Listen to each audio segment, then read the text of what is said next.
Anzac Day. It's an important day in the lives of Australians and New Zealanders.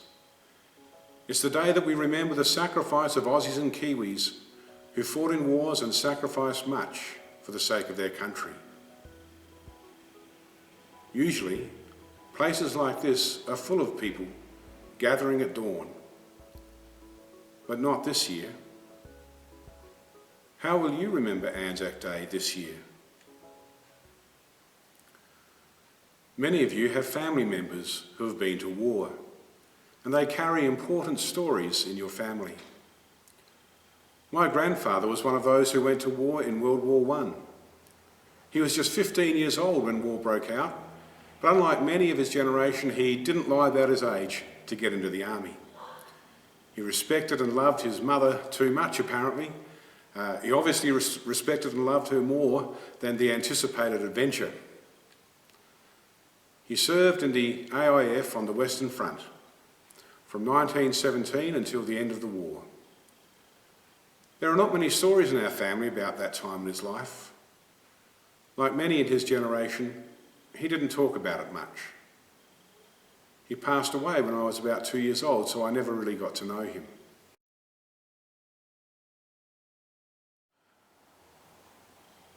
When I heard about my grandfather being a soldier in World War I as a child, I was full of romantic ideas about being a soldier, the tough, manly, heroic soldier. I imagined a dashing, heroic man, tough, determined, skilled. Then in Year 9 at school, we did a war literature unit in English. I read the book All Quiet on the Western Front, and the poems of Wilfred Owen and Siegfried Sassoon and others. Literature from the First World War. And as I read these words from people who were actually there, I came to realise that my childhood notions of my grandfather's experiences were woefully inadequate. As a child, I had no concept of the fear, horror, deprivation, personal sacrifice and hardship that must have been a part of his life at that time. I wondered if he saw the war like those who wrote about it, from both sides of the trenches in World War I. For them, it was a desperate, mostly futile, wasteful time, which took an almost unbearable toll on so many young men and their families. A far cry from my romantic boyhood notions. And my appreciation of him as a person grew rather than diminished by having a deeper understanding of what war might mean. I really don't know what war means though, only through the eyes and words of others. I've led a protected life. I've not fought in a war. I don't know firsthand what it's like. All I know from those who have been there is that it's tough. Far from a glorious business, far from my soft-focused notion of modern chivalry that I had as a child. My grandfather, and many others of his generation and subsequent generations, fought to protect something they considered to be of value. They went to war to defend their country and values they held dear. They went to war in the belief that through their actions, others wouldn't have to suffer evil and injustice. My grandfather came home from the war. If he didn't, well, I wouldn't be here. Others didn't make it back from the war, and their grandsons were never born. That's a sobering thought for me. That's why when we remember war, we remember the sacrifice made by those who went to war. Anzac Day usually happens just after Easter, like it did this year. Anzac Day for me, as it is for most people, is a time to remember those men and women who have served in the armed forces and sacrificed so much. But it's also a bit of a reprise of Good Friday. As I remember the sacrifice of our soldiers, I can't help but remember the sacrifice that Jesus made. Like those who went to war for the sake of others, Jesus went to the cross for our sake. Like those who experienced hardship and deprivation for the sake of others, Jesus suffers and dies for our sake.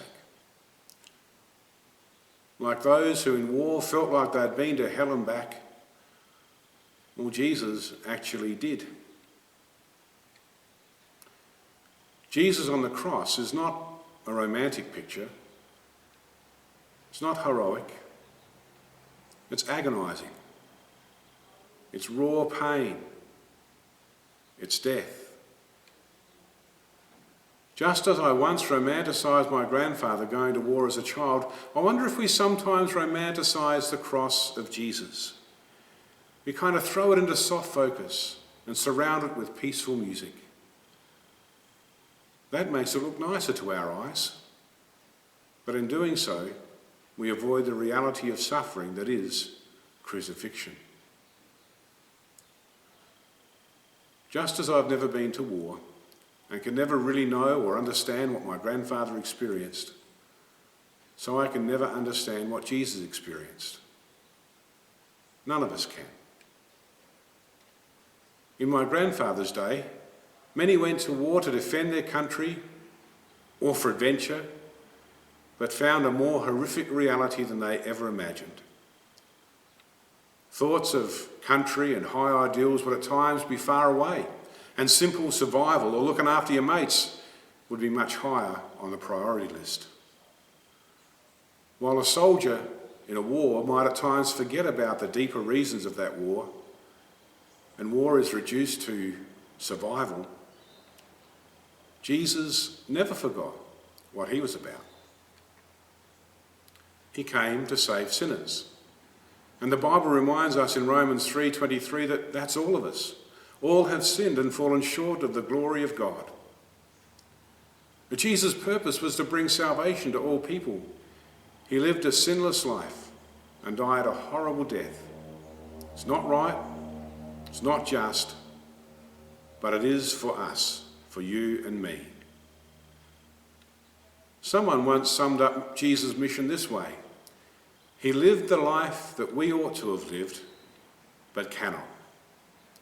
He died the death that we deserve, but need not. Because of Jesus, we don't get what we deserve. Instead, we get a gift. We get grace. We get forgiveness.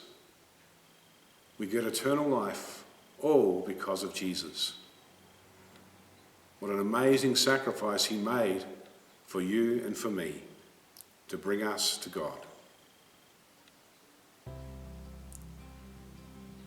As you think about sacrifice this Anzac Day, raise a glass for a digger.